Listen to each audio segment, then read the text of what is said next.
అన్న వందనాలన్న. ఓకే, వందనాలు వెంకట్. గత వారం రోజుల నుంచి మనకు ఒక ప్రశ్న తలెత్తుంది.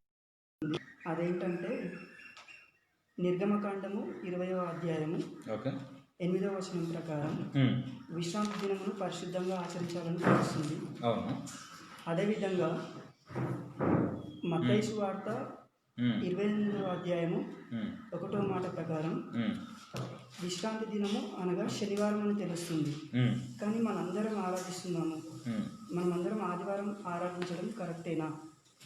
సో దీనికి వాక్యానుసారంగా మాకు వివరణ ఇవ్వగలని కోరుకుంటున్నాను. ఓకే, నిర్గమకాండం 20వ అధ్యాయం 8వ వచనం ప్రకారం విశ్రాంతి దినమును పరిశుద్ధ దినంగా ఆచరించాలి అనేది అక్కడ ఉంటుంది. మత్తయి సువార్త 28వ అధ్యాయం 1వ వచనం ప్రకారము విశ్రాంతి దినము గడిచిపోయిన తర్వాత ఆదివారమున అన్న పదం కనబడుతుంది. కాబట్టి విశ్రాంతి దినం గడిచిపోయిన తర్వాత అనే మాటకి శనివారము అనేటటువంటి ప్రశ్న. అంటే శనివారము విశ్రాంతి దినం వస్తే ఆదివారం చేయటం అనేది, విశ్రాంతి దినము ఆరాధించడం అనేది కరెక్టా అనేది ప్రశ్న. ఇది మీది. ఓకే, ఒకసారి చూద్దాం. మనం మీరు ఇచ్చిన రెఫరెన్స్లో ఒకసారి చూద్దాము.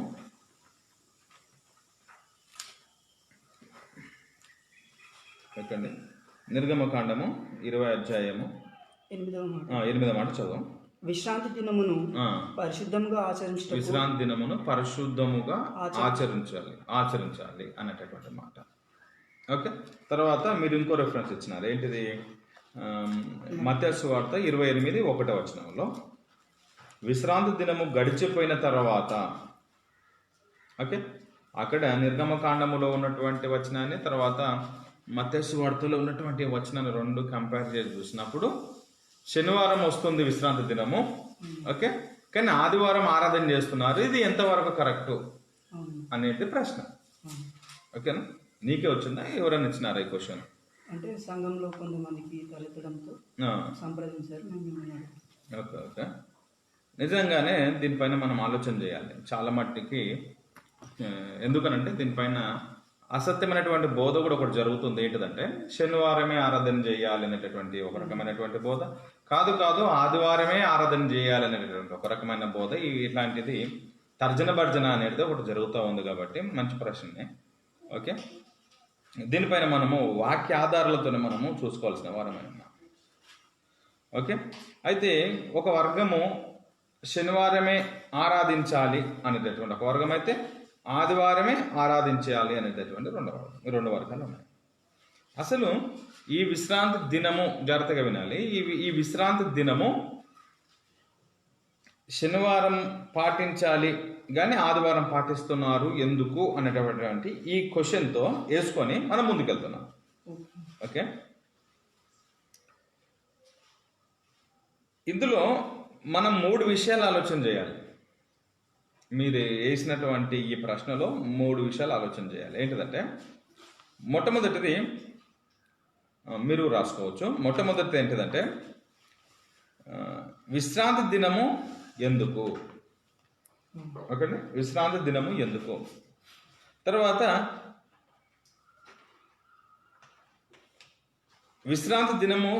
మొట్టమొదటి విశ్రాంతి దినం అంటే ఏంటి, రెండవది విశ్రాంతి దినం ఎందుకు, మూడవది విశ్రాంతి దినము ఎవరు పాటించాలి. ఒకటి, మొట్టమొదటిగా విశ్రాంతి దినము అంటే ఏంటి, రెండవది ఏమంటున్నాము, ఎందుకు పాటించాలి, ఎందుకు చేయాలి, విశ్రాంతి దినాన్ని ఎందుకు పాటించాలి, మూడవది ఎవరు చేయాలి. ఈ 3 క్వశ్చన్లు. ఓకే, ఇందులో నేను ఇది క్లుప్తంగానే చెప్తాను, ఇది ఎక్కువగా లేదు. మీరు దీనికి వివరణ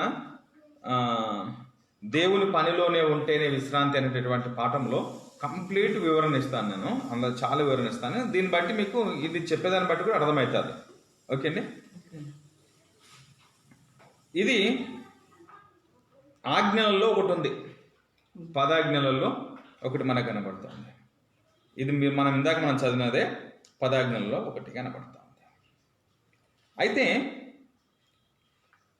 అలానే మనము చదువుతూ వస్తూ ఉంటే 8 నుండి మనం చదువుతూ వస్తే మనం జాగ్రత్తగా ఆలోచన చేయాలి. ఎందుకు చేయాలి లేదా విశ్రాంతి దినం అంటే ఏంటి అనే దానికి మనము వివరణ చూడవచ్చు. చూడండి, 8 నుండి మనం చదువుతూ వద్దాము అలా కిందికి. ఎందుకు విశ్రాంతి దినం అంటే ఏంటి, ఎవరు చేయాలి, ఎందుకు చేయాలి, ఎవరు చేయాలి, ఈ 3 ప్రశ్నలకి మనకి సమాధానం తీసుకుని వెళ్తున్నాం. మనం చదువుదాం, అది 8 నుండి మనం చదువుదాము. విశ్రాంతి దినమును పరిశుద్ధంగా ఆచరించుటకు, విశ్రాంతి దినాన్ని పరిశుద్ధంగా ఆచరించటానికి జ్ఞాపకం ఉంచుకోండి. 6 దినములు నీవు కష్టపడి, 6 దినాలు జాగ్రత్తగా ఇందులో ఉన్నటువంటి భావాన్ని జాగ్రత్తగా ఆలోచన చేయాలి. 6 దినాలు పనిచేసి నీ పని అంతయు చేయవలను. 6 దినాలు మీరు పనులు చేయాలి. 7వ దినము, 7వ రోజున నీ దేవుడైన యెహోవాకు విశ్రాంతి దినము. నీ దేవుడైన దేవునికి విశ్రాంతి దినం. అది 7వ దినమున దేవునికి విశ్రాంతి దినం ఒకటి. దానిలో నీవైనను నీ కుమారుడైనను నీ కుమార్తె అయినను నీ దాసుడైనను నీ దాసి అయినను నీ పశువైనను నీ ఇండ్లలోనున్న పరదేశి అయినను, మీ ఇండ్లలో ఉండేటటువంటి అవుటర్స్ ఎవరైనా సరే ఏ పని చేయకూడదు. 6 దినములలో 6 దినాలు యెహోవా ఆకాశమును, 6 దినాలు ఏం చేశాడు దేవుడు? ఆకాశాన్ని, భూమిని, సముద్రాన్ని, వాటిలోని సమస్తమును సృజించి 7వ దినాన విశ్రమించను. అందుచేత యెహోవా విశ్రాంతి దినాన్ని ఆశీర్వదించి దాన్ని పరిశుద్ధపరచాడు. కాబట్టి మీరు కూడా రెస్ట్ తీసుకోండి. దీంట్లో ఉన్నటువంటి భావం ఏమిటంటే, దేవుడు వారానికి 7 రోజులు, ఓకే అండి, వారానికి 7 రోజులు ఆయన 6 దినాలు కష్టపడి 7వ దినాన రెస్ట్ తీసుకున్నాడు. ఓకే, కాబట్టి అలా దేవుడు కూడా 6 దినాలు కష్టపడి 7వ దినాన్ని రెస్ట్ తీసుకున్నాడు. కాబట్టి మీరందరూ కూడా 6 రోజులు పని చేయండి. 6 రోజులు పని చేసి 7వ రోజున మీరంతా రెస్ట్ తీసుకోండి అని అన్నాడు. అంటే మీరు ఆ వచనాల్లో మీరు చూశారు, మీ దాసి అయినను, మీ పనివారైనను, తర్వాత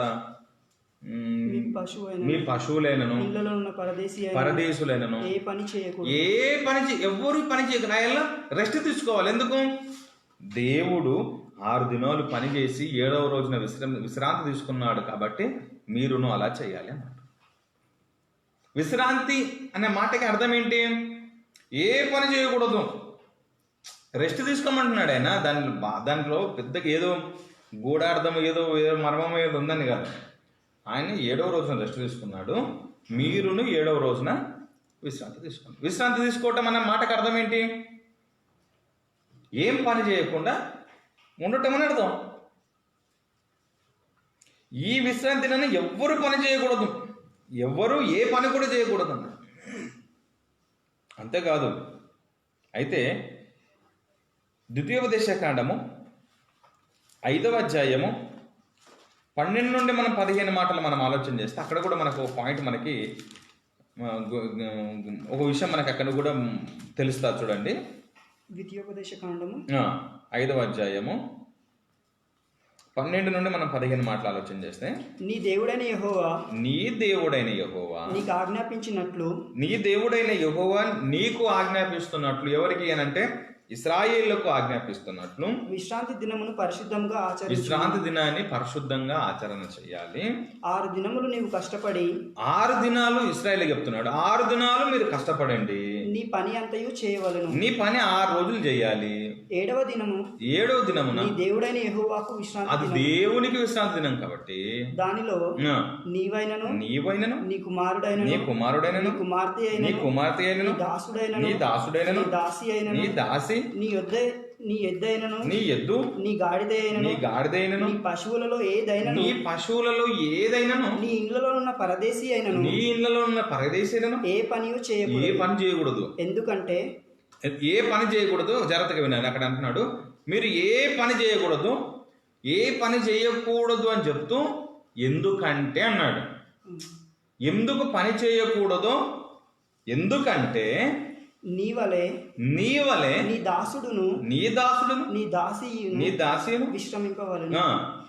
నీవు ఐగుప్తు దేశమందు, ఎందుకో తెలుసా, మీరు ఐగుప్తు దేశములో మీరు ఉన్నప్పుడు, దాసుడవై ఉన్నప్పుడు, మీరు అక్కడ బానిసలుగా మీరు ఉన్నప్పుడు, నీ దేవుడైన యెహోవా బాహుబలము చేతను, ఆయన గొప్ప శక్తి చేత, గొప్ప బలము చేత, చాచిన చేతి చేతను నిన్ను అక్కడ నుండి జ్ఞాపకం చేసుకుని, అక్కడి నుండి మిమ్మల్ని తప్పించను, రప్పించను అనేది జ్ఞాపకం చేసుకోవాలి మీరు. అందుచేతను విశ్రాంతి దినమును ఆచరింపవలనని. ఎందుచేత?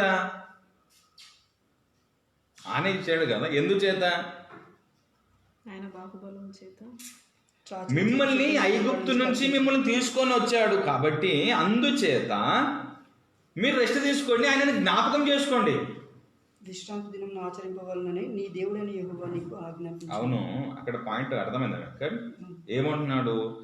నేను మిమ్మల్ని, మీరు ఐగుప్తులో బానిసలుగా ఉన్నప్పుడు నేను మిమ్మల్ని తీసుకొని వచ్చానండి. తీసుకొని వచ్చిన తర్వాత మీరు, దేవుడు 6 దినాలు కష్టపడి పనిచేశాడు ఒకటి, కాబట్టి మీరు దానికోసం విశ్రాంతి. రెండవది, మీరు ఆ విశ్రాంతి దినాన మీరు ఏం చేయాలి తెలుసా? దేవుని గొప్ప కార్యాలను జ్ఞాపకం చేసుకోవాలి అని అంటున్నాడు. మిమ్మల్ని ఈ విశ్రాంతి దినాన మీరు ఏం చేయాలంటే మౌనంగా ఉండకూడదు. మీరు శనివారం రోజున మీరు విశ్రాంతి తీసుకొని మీ ఇళ్ళల్లో ఏం పని చేయకుండా ఉంటూ, ఆయన ఐగుప్తు నుంచి ఎలా తీసుకొని వచ్చాడు, ఈయన 6 దినాలు సృష్టి ఎలా చేశాడు అనేటటువంటి విషయాలు మీరు జ్ఞాపకం చేసుకోవాలి. ఏ దినము? 7వ దినాన ఇవి మీరు ఏం పని చేయకుండా మీరు ఇవి జ్ఞాపకం పెట్టుకోవాలి అన్నాడు. అంటే ఒక మాట చెప్పాలంటే, మీరు 6 రోజులు పనిలో ఉండాలి. 7వ రోజున దేవుని కూర్చున్నటువంటి ఒక గొప్ప విషయాలు మీరు ఆలోచన చేసుకోవాలి. కుటుంబంగా కూర్చున్నారు అనుకోండి, ఒక కుటుంబ సభ్యులుగా అత్త, మామ, భార్య, పిల్లలు, కొడుకు, కోడళ్ళ కుటుంబ సభ్యులు ఒక కుటుంబం. ఇశ్రాయేల్ పెద్ద సైన్యం కదా, అట్లా వాళ్ళు ఉండేటటువంటి మనం ఆలోచన చేసినప్పుడు ఆ కుటుంబాలలో కూడా వాళ్ళందరూ ఆ రోజున ఏం జ్ఞాపకం చేసుకోవాలంటే, దేవుని గొప్పతనాన్ని, దేవుడు చేసినటువంటి కార్యాలు విశ్రాంతి తీసుకొని, ఏ పని చేయకుండా విశ్రాంతి తీసుకొని ఆయన గురించి ఆలోచన చేయాలి ఆ సాటర్డే రోజు. ఒకటి అంటే ఎలా జ్ఞాపకం? పిల్లలకు చెప్పాలి ఇవన్నీ. అంటే ఇశ్రాయేలీయులు చేయాల్సిన పని ఏంటంటే, దేవుడు చేసినటువంటి వారి జీవితాల్లో దేవుడు చేసినటువంటి గొప్ప కార్యాలను కుటుంబం అంతా తలపోస్తూ కూర్చోవాలి ఆ రోజంతా కూడా. ఇది ఎప్పుడు ప్రారంభమవుతుందండి? శుక్రవారము సాయంత్రం 6 గంటల నుండి ఓకే, తిరిగి మళ్ళీ శనివారము సాయంత్రము 6 గంటల వరకేది విశ్రాంతి దినం అనేది. శుక్రవారము సాయంత్రము, అందుకనే మన యేసు మరణించిన తర్వాత ఆయనని ఇంకా విశ్రాంతి దినము సమీపంలో ఉంది, ఇంకా ఆయన దింపడానికి పర్మిషన్ కోసం వెళ్తారు, ఆయన తీసుకొస్తారు. ఆయన విశ్రాంతి దినం రాకమునిపై ఆయనని సమాధిలో పెట్టేస్తారు. అంటే ఎప్పుడు ఇదంతా శుక్రవారం రోజు జరిగింది. అంతే ఎప్పుడు ప్రారంభమవుతుంది? శుక్రవారం సాయంకాలమున విశ్రాంతి దినం ప్రారంభం. అంటే వీళ్ళు శుక్రవారం సాయంత్రం నుండి ఎలాంటి పనులు చేయకూడదు. 6 దాటింది అని అంటే పనులు చేయకుండా ఆ రోజు నుండి ఆయన గురించి, దేవుని గురించి మళ్ళీ తిరిగి శనివారం సాయంత్రం 6 వచ్చేంత వరదాకా దేవుని గురించి ఆలోచన చేయాలి. కుటుంబానికి చెప్పాలి, పిల్లలకు చెప్పాలి, దేవుని విషయాలను గొప్పగా వారికి నేర్పించాలి. న్యాయాధిపతులకు వచ్చేవారికల్లా దేవుని ఎరగని తరం ఒకటి పుట్టింది అని అంటారు. దేవుణ్ణి ఎరగని తరం ఒకటి పుట్టింది అని అంటే దేవుని గురించి మర్చిపోయారు, దేవుని గురించి ఆలోచన చేయటం మర్చిపోయారు. అంటే కుటుంబాలుగా కూర్చొని విశ్రాంతి దినాన్ని పాటించాల్సింది, విశ్రాంతి దినాన్ని దేవుని గురించి ఆలోచన చేయాల్సిందంతా కూడా ఆ సిస్టమే మానిపోయింది అనిగా కనబడతలేదా? అందుకని దీని గురించి అంటే ఎక్కువ వివరణ నేను ఎక్కడిస్తానంటే, దేవుని పనిలోనే ఉంటేనే విశ్రాంతి అనేటటువంటి టాపిక్లో నేను మీకు ఇస్తాను. అయితే ఇక్కడ మీరు చదివినటువంటి ఆ రెఫరెన్స్ ప్రకారము ఐగుప్తు నుంచి నడిపించాడు కాబట్టి దానికి జ్ఞాపకం చేసుకోవాలి. పిల్లకి చెప్పాలి, అరే ఒకప్పుడు మేము బానిసలకు వెళ్ళాము, ఆ దేవుడే మమ్మల్ని నడిపించాడు. అక్కడ అద్భుతాలు చేశాడు. ఎర్ర సముద్రాన్ని పాయలు గీసి అక్కడి నుంచి మమ్మల్ని నడిపించాడు. ఎన్నో విషయాలు జరిగాయి. వీటన్నిటిని పంచుకోవాలి. ఇలా శనివారం రోజున ఇది జరగాల్సింది అన్నాడు అనమాట. ఓకేనా? ఇది ఎవరు పాటించాలి? ఈ విశ్రాంతి దినాన్ని ఎవరు చేయమని చెప్తున్నారు? మీరేమైనా ఐగుప్తు నుంచి వచ్చినారా? ఇప్పుడు ఎవరైతే శనివారం చేయాలి అంటున్న వాళ్ళంతా ఏమన్నా అందరూ ఐగుప్తు నుంచి వచ్చారా? విశ్రాంతి దినాన్ని ఎవరు చెయ్యాలో చెప్తున్నాడు. చూడండి, మీకు ఇంకా అర్థం కావటం చెప్తాను. చూడండి, ఎవరు పాటించాలో చెప్తున్నాడు. 31 అధ్యాయం, నిర్గమకాండ 31 అధ్యాయము 12 నుండి మనం చూస్తే 12 నుండి మనం 17 వచనాల వరకు మనం ఆలోచన చేయొచ్చు. మరియు యెహోవా మోషేతో ఇట్లనెను, నీవు ఇశ్రాయేలీయులతో నిజముగా మీరు నేను నియమించిన విశ్రాంతి దినములను ఆచరింపవలెను. నేను నియమించినటువంటి ఎవరితో? ఇశ్రాయేలీయులతో చెప్తున్నాడు. ఏంటిది? నేను నియమించిన విశ్రాంతి ఈ దినాలను మీరు చేయాలి, పాటించాలి. మిమ్మల్ని పరిశుద్ధపరిచి యెహోవాను నేనే మిమ్మల్ని పరిశుద్ధపరిచేది అని తెలుసుకున్నట్లు అది మీ తరతరములకు నాకును మీకును గుర్తు. ఏంటిది? నేను మిమ్మల్ని విశ్రాంతి దినం పాటించమంటున్నాను. ఇది నీకును ఇశ్రాయేలీయులైన మీకును దేవుడైన నాకును మధ్యలో ఒక గుర్తు, ఒక నిబంధన. ఈ గుర్తు ప్రపంచానికి అందరూ శనివారం రోజున ఆరాధన చేయండి, ఇది అందరికీ ప్రపంచానికి గుర్తు అని కాదు చెప్తుంది అక్కడ. ఏ ఐగుప్తు నుంచి ఎవరైతే తీసుకుని వచ్చాడో, ఏ ఇశ్రాయేలు ప్రజలు దేవుని మాట విని ఆ రోజున ఉన్నారో వారికి చెప్తున్నాడు, ఇది నీకును నాకును మధ్య అంటే ఒక ఒప్పందం మన మధ్యలోనేది. ఏంటిది? మీరు విశ్రాంతి దినాన్ని మీరు ఇది మన మధ్య ఒక ఒప్పందం అంటున్నాడు. ఇది ఒక గుర్తు, ఇది ఓ నిబంధన. కావున మీరు విశ్రాంతి దినాన్ని ఆచరించాలి. కాబట్టి నేను ఒక గుర్తు ఇది. కాబట్టి మీరు విశ్రాంతి దినాన్ని ఆచరించాలి. నిశ్చయముగా అది మీకు పరిశుద్ధము. దానిని అపవిత్రపరిచేటటువంటి వాడు ఎవడైతే దానంటే ఆ శనివారాన్ని ఎవడైతే విశ్రాంతి దినంగా కూడి అపవిత్రపరచడం అంటే ఆ రోజు పని చేస్తాడో, దేవుని జ్ఞాపకం చేసుకోకుండా ఉంటాడో, దేవుని పనిలో అంటే ఆయన చేసినటువంటి గొప్ప కార్యాలు శనివారం కుటుంబంగా కూడి ఆయన గురించి ఆలోచన చేయకుండా ఎవరైతే ఉండి స్మరణ పనులలో మునిగిపోయి ఉంటారో, ఓకే మాట్లాడుతూ దానిని అపవిత్రపరచువాడు తన ప్రజలలో నుండి కొట్టివేయవాడిని తీసేయాలి అని అన్నాడు. ఓ సందర్భంలో ఇంకా మాట్లాడతాడు, రాళ్ళతో కొట్టి చంపాలి అంటాడు. విశ్రాంతి దినాన్ని పాటించకపోతే ఏం చేయాలి? రాళ్ళతో కూడా కొట్టి చంపాలి అని అంటాడండి. ఎందుకు ఈ విషయాలు చెప్తాడు ఆయన? ఎందుకు చెప్తున్నాడు? ఇది దేవుడు ఇశ్రాయేలుకు దేవుని మధ్యలో ఒక నిబంధన, ఒక గుర్తు ఏర్పడిన తర్వాత మీరు పాటించకపోతే ప్రజల నుంచి తీసేసేయాలి, ఇశ్రాయేలు నుంచి వాళ్ళని తొలగించేసేయాలి, వాళ్ళతో రాళ్ళతో కొట్టి చంపాలి. ఇవన్నీ కూడా ఆయన ఎందుకు చెప్తున్నాడు? ఒకవేళ సరేనండి, ఇప్పుడు ఇదే సిస్టమ్ ఇప్పుడు శనివారాన్ని ఆరాధన చెయ్యాలి, ఓకే అనేటటువంటి విధానం ఒకటి వేసేస్తుంది. ఒకవేళ ఇది చేయకపోతే మరి రాళ్ళతో కొట్టి చంపాలి. ఇది దేవుడు ఇచ్చిన గుర్తు, అందరికీ కాదు, కేవలం ఇశ్రాయేలీయులకు దేవునికి మధ్య జరిగినటువంటి ఒప్పందం. చూడండి, ఇంకేమంటున్నాడు? 6 దినములు పని చేయవచ్చును, 7వ దినము యెహోవాకు ప్రతిష్టమైన దినము. ఆ విశ్రాంతి దినమున పని చేయు ప్రతివాడు ఏం చేయాలి? తప్పక దానికి మరణము. విశ్రాంతి దినాన దేవుని జ్ఞాపకం చేసుకోకుండా ఎవడైనా ఉంటే, విశ్రాంతి తీసుకోకుండా అంటే రెస్ట్ తీసుకోకుండా పని ఎవడైనా చేస్తే, ఈ పని ఆ పని ఎవడైనా పనులు పెట్టుకుంటే వానికి మరణ శిక్ష. ఇప్పుడు కొంతమంది సెవెంత్ డే వాళ్ళు కానీ ఏవో సాక్షులు కానీ ఏం చెప్తున్నారు? శనివారమే ఆరాధన చేయాలి బ్రదర్ అనేటటువంటి విషయం ఒకవేళ ఉంటే వాళ్ళు శనివారం చేయాలంటున్నారు. కానీ శనివారం కంటే ముందు శుక్రవారం ప్రారంభమవుతుంది అంటున్నారు. వాళ్ళు ఏ రోజు చేయాలంటున్నారు? శనివారం చేయాలంటున్నారు. కానీ విశ్రాంతి దినం ఎప్పటి నుంచి ప్రారంభమవుతుంది? శుక్రవారం. అంటే శుక్రవారం నుండే ఉండాలి. శుక్రవారం సాయంత్రం 6 నుండి శనివారం సాయంత్రం 6 వరకు ఉండాలి. మరి శుక్రవారం ఎక్కడ పోవాలి? పోనీ ఈ శనివారాన్ని కూడా ఈ విశ్రాంతి దినాన్ని ఆదివారానికి ఏమైనా మారిందా? ఇప్పుడు మారినట్టు కూడా బోధలు ఉన్నాయి కదండి. ఇదేమైనా అప్పటికి మారిందా? అయితే ఇక్కడ ఉంటున్నాడు ఆయన, అది కూడా ఆలోచన చేస్తాం మనము. వాడు మరణశిక్ష పొందాలి. ఇశ్రాయేలీలు జాగ్రత్తగా వినండి. ఈ విశ్రాంతి దినాన్ని ఏం చేయాలంటే ఎవరు చేయాలి చెప్తున్నాడు? ఈ ఇశ్రాయేలీలు తమ తరతరములకు తరతరాలకు విశ్రాంతి దినమును ఆ, అనుసరించి ఆ, ఆ దినమును ఆచరింపవలెను. అది నిత్య నిబంధన. నిత్య నిబంధన ఎంతవరకు అంటున్నాడు? ఇది నిత్యం. నిత్యం చేసినటువంటి నిబంధన. ఇది తరతరాలు చేయాలి. ఎవరు చేయాలి? ఇశ్రాయేలీలు.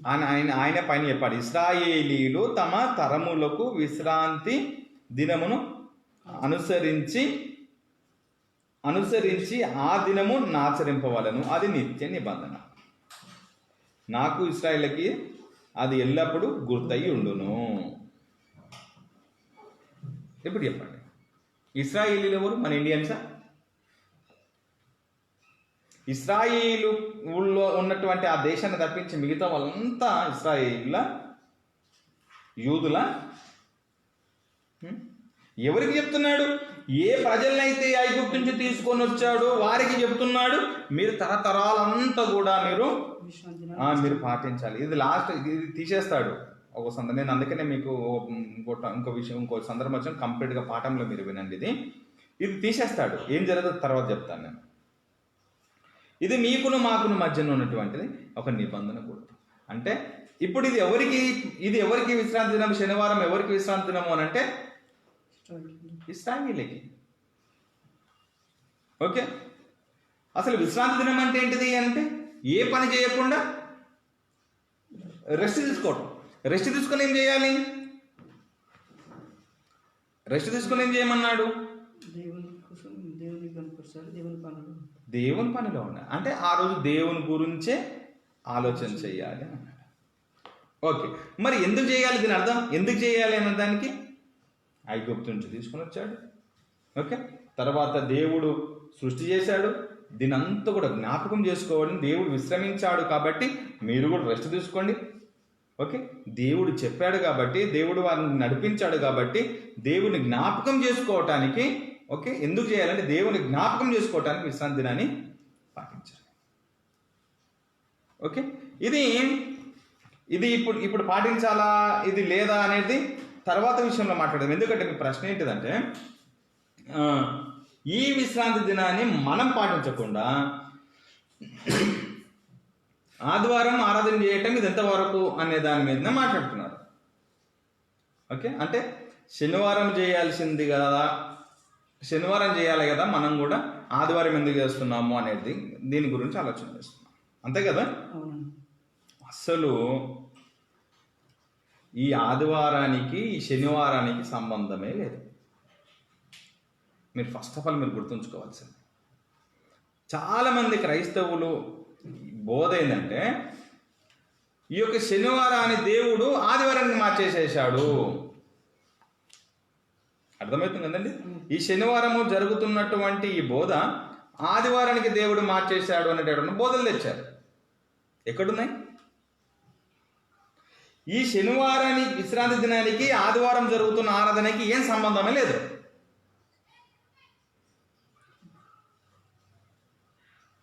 గుడ్డిగా సండే స్కూల్ టైంలో కూడా పాడే శనివారాన్ని సండేకి మారినట్టు కూడా పాటలు ఉన్నాయి, కానీ అది కానే కాదు. అసలు విశ్రాంతి జాగ్రత్తగా వినండి. అయితే మరి క్రైస్తవులకు ఎప్పుడు విశ్రాంతి? మరి ఇది యూదులకు విశ్రాంతి, మరి క్రైస్తవులకు ఎప్పుడు విశ్రాంతి? ఓకే, చూద్దాం. ఇప్పుడు ఎప్పుడు క్రైస్తవులకు విశ్రాంతి అని అంటే జాగ్రత్తగా వినండి, ఆలోచన చేయండి.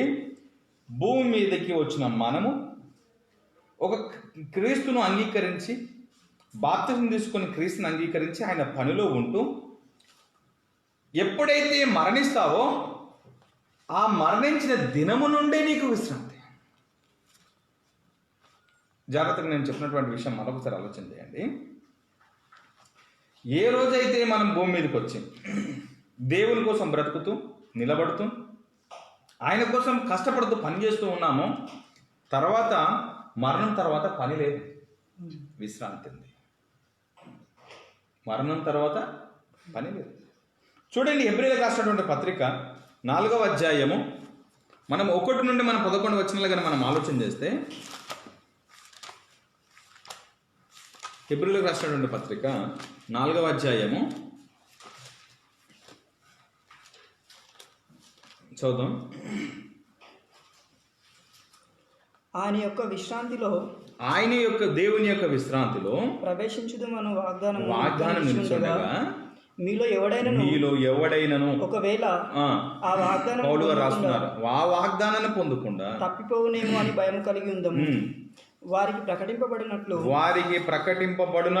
మనకును సువార్త ప్రకటింపబడింది. కానీ వారు వినిన వారితో విశ్వాసం గలవారై కలిసి ఉండలేదు గనుక విన్న వాక్యము వారికి నిష్ప్రయోజనమైనదాయను. ఓకే. కాగా జగత్పునాది వేయబడినప్పుడే ఆయన కార్యములని సంపూర్తి అయినను ఈ విశ్రాంతి గూర్చి నేను కోపంతో ప్రమాణము చేసినట్టు వారు నా విశ్రాంతిలో ప్రవేశింపరు అని ఆయన చెప్పినట్టు విశ్వాసులమైనటువంటి మనము ఆ విశ్రాంతిలో ప్రవేశించుచున్నాము. మరియు దేవుడు ఏడవ దినమందు తన కార్యములన్నిటిని ముగించేశాడు, విశ్రమించాడు. ఏడవ దినమును గూర్చి ఆయన యొక్క చోట చెప్పి ఉన్నాడు, ఇదియుగాక ఈ చోటుననే వారు నా విశ్రాంతిలో ప్రవేశింపరు అని చెప్పినాడు. కాగా ఎవరో కొందరు విశ్రాంతిలో ప్రవేశించుదురన్న మాట నిశ్చయం. ఎవరో కొందరు విశ్రాంతిలోనికి వెళ్తారనేటటువంటి మాట నిజమే, నిశ్చయం గనక ముందు సువార్త వినిన వారు అవిధేయత చేత ప్రవేశింపలేదు గనుక విశ్రాంతిలోనికి రాలేదు. కాబట్టి మీరు ఆయన మాట విని మీ హృదయంలో కఠినపరచుకున్నకూడని వెనుక చెప్పబడిన ప్రకారము ఇంతకాలమైన తరువాత దావీదు గ్రంథంలో నేడని యొక్క దినమును నిర్ణయించుచున్నాడు. అవును. యెహోషువ వారికి విశ్రాంతి కలగజేసిన ఎడల ఆ తరువాత మరి ఒక దినమును గూర్చి ఆయన చెప్పకపోవును. కాబట్టి దేవుని ప్రజలకు విశ్రాంతి నిలిచి ఉన్నది. ఎందుకనగా దేవుడు తన కార్యములను ముగించి 6 రోజుల పని ముగించి 7వ రోజున విశ్రమించిన ప్రకారము ఆయన యొక్క విశ్రాంతిలోనికి ప్రవేశించిన వాడు కూడా తన కార్యాలను భూమి మీద ఉన్నటువంటి మనిషి తన కార్యాలను ముగించి విశ్రమించాలి అన్నాడు. కాబట్టి అదే విధంగా అవిధేయత వలన వారు పడిపోయినట్లుగా మనలో ఎవడు పడిపోకుండా ఆ విశ్రాంతిలో ప్రవేశించడానికి జాగ్రత్త అందులోకి వెళ్ళటానికి జాగ్రత్త పడాలన్నాడండి. ఎప్పుడు క్రైస్తవునికి విశ్రాంతి ఎప్పుడు అంటున్నాడు? ఒక్క మాటలో మనకి ఇంత చదివించాను అర్థం కావడం కోసము ఇదంతా కూడా నేను తర్వాత పాఠంలో దీన్ని వివరిస్తాను కంప్లీట్గా. ఇక్కడి ఎవరికి క్రైస్తవులకి ఎలా విశ్రాంతి అంటున్నాడు? తన కార్యములను పని ముగించి విశ్రమించాలి అన్నాడు. ఎందుకనగా 10వ వచనం, ఎందుకనగా దేవుడు తన కార్యములను ముగించి విశ్రమించిన ప్రకారము ఆయన యొక్క విశ్రాంతిలో ప్రవేశించిన వాడు కూడా తన కార్యాలను ముగించి విశ్రమించాలి. విశ్రాంతి ఎప్పుడు? దేవుడు మనకు అప్పగించిన కార్యాలను ముగించి. ఇంక ఆదివారం విశ్రాంతి ఏడుంది? ఇంకా శనివారం విశ్రాంతి, ఆదివారం ఇంకేడుంది? ఇంకా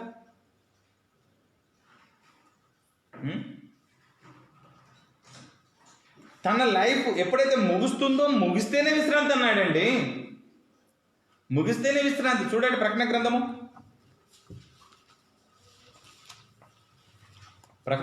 14వ అధ్యాయము 12-13 మాటలు.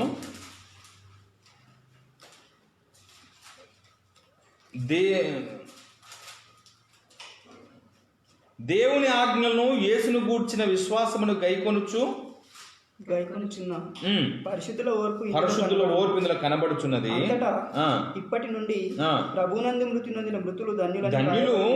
దేవుని పనిలో ఉండి ఈ రోజు మరణిస్తున్న వారంతా కూడా ధన్యులని వ్రాయమని పరలోకం యొక్క స్వరం చెప్పగా నిజమే వారు తమ ప్రయాసములు మాని విశ్రాంతి పొందుతారు. వాళ్ళంతా భూమి మీద ఉన్నటువంటి మృతి పొందుతున్నటువంటి వారు దేవుని పని కోసం బ్రతికి మృతి పొందుతున్న వీరంతా వారికి విశ్రాంతి అనేది ఉంది అని అంటున్నాడు. వారికి విశ్రాంతి అనేది ఉంది. వీరంతా విశ్రాంతి పొందుతారు. భూమి మీద విశ్రాంతి ఉందానంటే భూమి మీద విశ్రాంతి లేదు క్రైస్తవానికి. కష్టాలు, శ్రమలు, బాధలు, దేవుని పని కోసము ఇబ్బందులు, తన భూమి మీద ఉన్నంత కాలము దేవుని పనిలో ఉండే మరణించాలి. మరి కాదు బ్రదర్, మరి ఆదివారంలో కూడుకున్నారు కదంటే ఆదివారంలో కూడుకోవటానికిను ఈ విశ్రాంతికి సంబంధాలే లేవండి. మీరు అడిగిన ప్రశ్న శనివారానికి ఆదివారానికి లింక్ పెట్టారు కాబట్టి చెప్తున్నాను. శనివారం అనే దాని విశ్రాంతి అది ఇశ్రాయేలీలకే. అది ఉందా లేదా అనేది తర్వాత నేను చెప్తాను. ఓకే, మరి క్రైస్తవులకు విశ్రాంతి ఏంటిది? శనివారం చేయకుండా ఆదివారం చేస్తున్నారు కదా అనే విషయానికి లింక్ చేసినప్పుడు వాక్యం ఏమంటుందంటే అసలు ఈ శనివారానికి ఆదివారానికి సంబంధమే లేదు. క్రైస్తవునికి విశ్రాంతి అనేది భూమి మీద తన మరణము పని ముగించుకొని మరణించిన తర్వాతనే విశ్రాంతి. మరి దీని సంగతి ఏంటి? మరి ఆదివారం ఆరాధన చేశారు కదా, అపోస్తులందరూ కూడా దేవుని పనిలో ఉన్నారు కదంటే అవును, దేవుని పని తప్పేంటి? ఆదివారమున కూడి రొట్టె విరచటము, ఆదివారమున కూడి దేవుని విషయాలు మాట్లాడుకోవడం తప్పేముందండి? అది విశ్రాంతి దినం కాదు, పునరుత్థాన దినం. యేసు లేచిన దినం అది. యూదులకు విశ్రాంతి దినము శనివారము, క్రైస్తవులకు విశ్రాంతి దినము వాని మరణం తర్వాత పరలోకములో విశ్రాంతి, పరదేశులో నెమ్మది. ఓకే, మరి ఆదివారం సంగతి ఏంటంటే ఆదివారంలో నీకు నాకు ఖాళీ ఉంది కాబట్టి రొట్టె విచ్చుటకు కూర్చున్నా. ఇది ఆజ్ఞ కాదు, ఖచ్చితంగానే. ఇప్పుడు కొన్ని గల్ఫ్ దేశాల్లో, గల్ఫ్ కంట్రీస్లో శుక్రవారం కూర్చుంటారండి. ముస్లిం దేశాలలో శుక్రవారము వాళ్ళకి ఆదివారం సెలవు ఉండదు. శుక్రవారం గవర్నమెంట్ హాలిడే ఉంది కాబట్టి ఆ రోజు మళ్ళీ వాళ్ళు రొట్టె విరుస్తారు, ఆ రోజు దేవుని విషయాలు మాట్లాడుకుంటారు. మరి అది తప్ప? అందుకనే దేవుడు ఒక మాట చెప్తాడండి. ఏంటి తెలుసండి? తిమోతిలో రాసినటువంటి పత్రిక అనుకుంటాను, వాక్యాన్ని మీరు పని చేయండి సమయమందును. చూడండి అన్నమాట.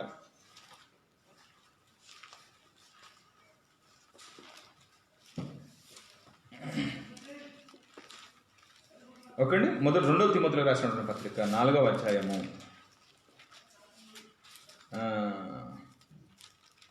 1 నుంచి 2 వచనం చూద్దాము.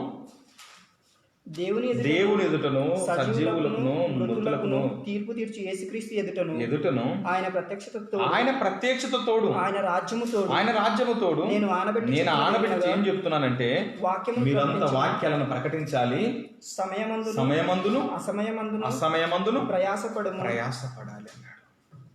పనిలో ఉండాలి. మీరు ఆదివారపు ఆరాధించటం అనే దానికి మాట కంటున్నాడు. మీరు అడిగారు అసలు ఆరాధన అనేటటువంటి పాయింట్ ఏంటో తెలియాలి. ఫస్ట్ ఆరాధన అంటే ఏంటో తెలియాలి. చాలా మందికి ఇది అది అన్ని కలిపి మాట్లాడుతూ ఉన్నారు. కానీ ఆదివారంన కూర్చొని రొట్టె విరుస్తున్నాము, దేవుని విషయాలు మాట్లాడుకుంటున్నాము, ఆ రోజున ఆరాధించుకుంటున్నాము. ఓకే, అసలు కేవలము అలా కూర్చొని చేయటమేనా ఆరాధన? కాదు కాదు కాదు, అది నేను తర్వాత చెప్తాను. ఇక్కడ మనం ఏం మాట్లాడుకుంటున్నామనంటే రొట్టె విరుచుకుంటూ కూర్చోవటం తప్పేం లేదు. కొన్ని దేశాల్లో శుక్రవారం చేస్తూ ఉన్నారు. ఓకే అండి, మనం ఆదివారం చేస్తూ ఉన్నాము. ఆ రోజు మన కాళ్ళే ఉంది కాబట్టి బైబిల్ ఏమంటుంది? అసలు దేవుని పనులు మీరు ఎప్పుడు ఎలా ఉండాలి తెలుసా? సమయమందును అసలు ఈ దినము ఆ దినం అని లేనేది. అసలు శుక్రవారం కూర్చుందామా, శనివారం కూర్చుందామా, ఆదివారం కూర్చుందామా కాదు. అన్ని బోగస్ మాటలు. ఏంది తెలుసా? నీ బ్రతుకున్నంత వరకు నువ్వు ప్రతిరోజు దేవుని పనిలోనే ఉండాలి. ఇంకా విశ్రాంతి ఎక్కడదండి మనిషికి? దేవుని పనిలో ఉండమని మన వాక్యం చెప్తాను. ఇంకా విశ్రాంతి ఎక్కడి? మరణం తర్వాతనే విశ్రాంతి. మీరు సంఘంగా కూడుకున్నప్పుడు, సమాజంగా కూడుకున్నప్పుడు ఆ రొట్టె విరుచుకోండి, తప్పేంటి? ఓకే, ఇందులో నీకేమైనా డౌట్స్ ఉంటే అడగండి. ఇంకా మనం మాట్లాడుకున్న దాంట్లో నీకేమైనా అనుమానాలు ఉంటే అడగండి.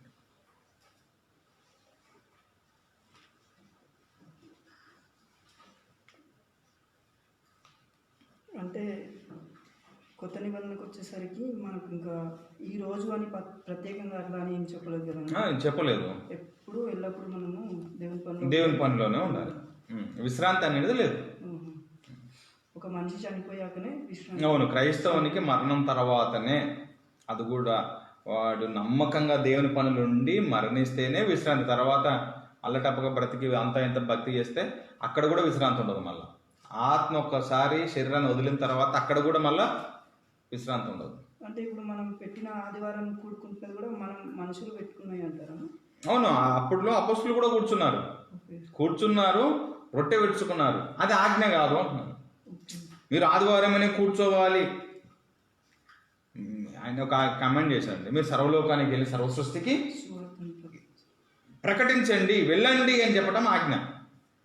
ఆ రోజు వాళ్ళు ఆదివారంలో కూర్చున్నారు, రొట్టె విడుచుకున్నారు, తప్పేం లేదు. ఎందుకు? ఆ రోజు వాళ్ళకి అనుకూలంగా ఉంది.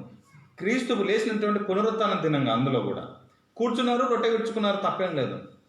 ఓకే, వాక్యం ఏమంటుంది? అదే వాక్యం ఏం చెప్తుంది? మీరు సమయమందును మీరు పనిలో ఉండాలని అదే వాక్యం చెప్తారు. దేవుని పనికి టైం ఆదివారము, సోమవారం, మంగళవారం లేదు, ఆయన రాకడ సమీపం ఉన్నది. ఓకే, త్వరలో ఉన్నది కాబట్టి పని త్వరగా చేయాల్సిన బాధ్యత మన మీద ఉంది. ఇప్పుడు రోజులు వారాలు పెట్టుకున్నట్టు తప్పు మాట. ప్రతి నిమిషం ఇంపార్టెంట్ దేవుని పని కోసం.